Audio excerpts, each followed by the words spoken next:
this question was asked also by one of your other writers. I can't find a balance between this world and the next, deen and dunya and akhirah. I said there is no struggle.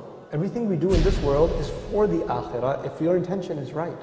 If you're going to work for the right reasons, if you're staying away from evil deeds, if you're remembering Allah when you're supposed to, if you're eating what you're supposed to eat, if you're saying what you're supposed to say, you can live in this world and have a great time and still earn your Jannah. Allah doesn't want you to have a horrible time in this world. You know, I don't know why we have this concept that we have to kind of cut ourselves off from this world to earn Jannah. No, no, no, no, no. You have to make the most of this world to earn Jannah. We have very little time on this earth. I mean, half of my life is spent sleeping.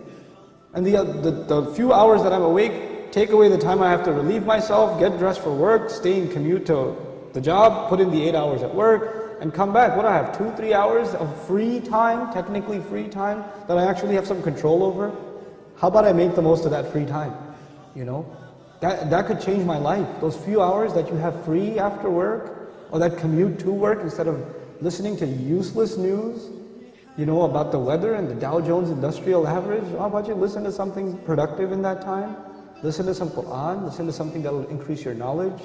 Listen to, you know, a good discussion that will help you understand things better.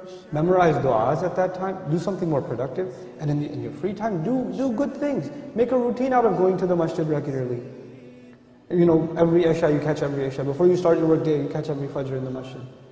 Add some small good routines in your life, and how much good will come out of your life is amazing. Another of your listeners asked, how can I improve my character? Step 1, do no harm. Stop doing bad things. Don't talk about adding good deeds until you get rid of bad deeds. You know, you can't talk about giving a patient medicine until you stop the bleeding first. It doesn't make any sense, you know. So you got to stop the entertainment addiction. You got to stop the watching the filth.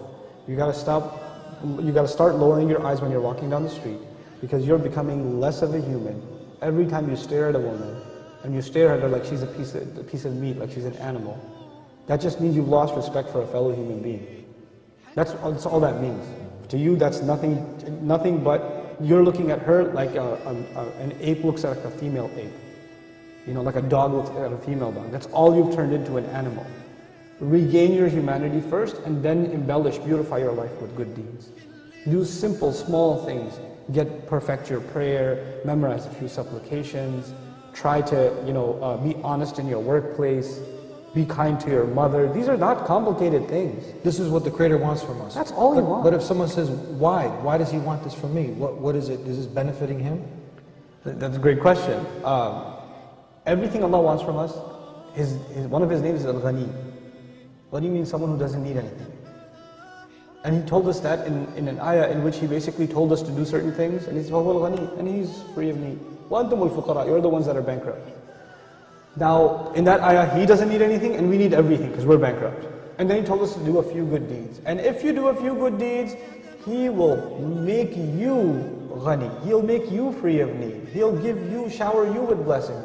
Not only are good deeds beneficial to us because they in and of themselves are like medicine, but they bring with them bonuses in this world and the next world.